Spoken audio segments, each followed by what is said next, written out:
আসসালামু আলাইকুম, কি খবর? কেমন আছো তোমরা? কাছে দূরে দেশ ও দেশের বাহিরে যে যেখান থেকে আমার ভিডিওটা দেখছো, আশা করি সবাই আল্লাহর রহমতে ভালো আছো, সুস্থ আছো।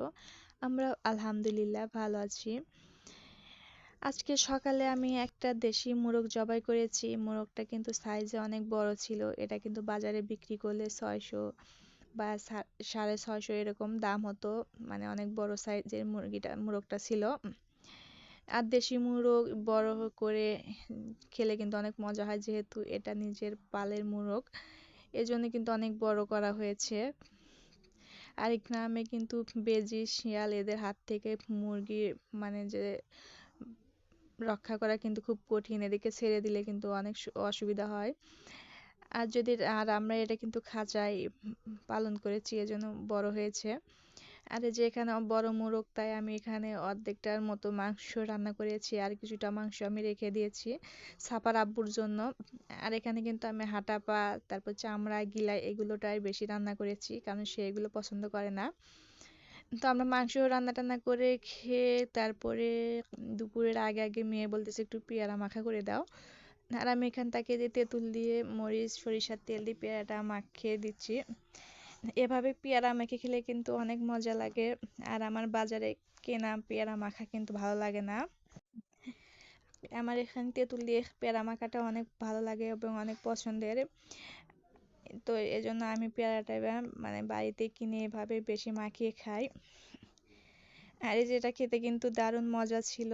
আর আমার ভিডিও যদি ভালো লাগে অবশ্যই আমার চ্যানেলটিকে সাবস্ক্রাইব করে আমার পাশে থাকবেন, লাইক কমেন্ট শেয়ার করবেন, কারণ আপনার ছোট্ট একটা লাইকে আমার ভিডিও হাজার হাজার মানুষের কাছে পৌঁছে দিতে পারে। আর আপনার সুন্দর কমেন্টে কিন্তু আমি নতুন আরেকটা ভিডিও করার উৎসাহ পাই। আর এই যে আমরা দুপুরে খাওয়া দাওয়া করে তারপরে ভাবলাম একটু দুধ চিতই পিঠা করি। এই জন্য আমি যে রাইস করে ভিতরে দুধের পিঠা ভিজিয়ে নিয়েছি অল্প একটু দুধ দিয়ে, আর অল্প 5-6টা পিঠা ভিজিয়ে নিয়েছি। আর পিঠাগুলো কিন্তু আমার অনেক সুন্দর ফুটি হয়েছে। আর পিঠাটা খেতে কিন্তু দারুণ ছিল আর খুবই নরম মজাদার। পিঠাটা কিন্তু একদম মোমের মতো গলে গিয়েছে। তো যাই হোক, এসব করে আমরা এক জায়গায় যাচ্ছি, এখন সন্ধ্যার আগে আগে আমরা যাচ্ছি একটা মুরগির খামারে। সেখানে গিয়ে আমরা মুরগির ডিম আনবো।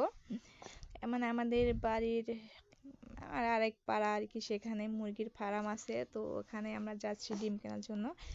আর যে রাস্তাটা কিন্তু অনেক সুন্দর, মানে ক্ষেতের ভিতর দিয়ে যেতে হয়, তাহলে তাড়াতাড়ি হয়। আর মেন রাস্তা দিয়ে যেতে একটু সময় লাগে, হাঁটা লাগে বেশি সময়, এই জন্য আর কি।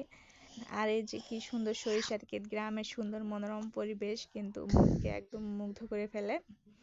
মানে দুই পাশে সরিষার ক্ষেত, সবুজ ভুট্টার ক্ষেত, এখান দিয়ে যেতে কিন্তু মনটা খুব ভালো লাগছিল। যে গ্রামের থেকে হয়তো অনেক কিছু দেখা যায়, অনেক সুন্দর পরিবেশ পাওয়া যায়। তারপরে আমরা হাঁটতে হাঁটতে এই যে মুরগির খামারে চলে এসেছি। এখানে কিন্তু অনেক মুরগি, মিনিমাম 550-র মতো মুরগি ছিল। আর এই সব মুরগি কিন্তু ডিম দেয়। আর এই যে মুরগি কি সুন্দর খাবারের ব্যবস্থা, এই যে নিচে এটা খাবারের জায়গা, আর উপরে এটা হচ্ছে পানির জায়গা। আর এই মুরগিগুলো কিন্তু দেখতে অনেক সুন্দর, দেখে খুব ভালো লাগছিল। তো আজকের মতো এখানে এলাম।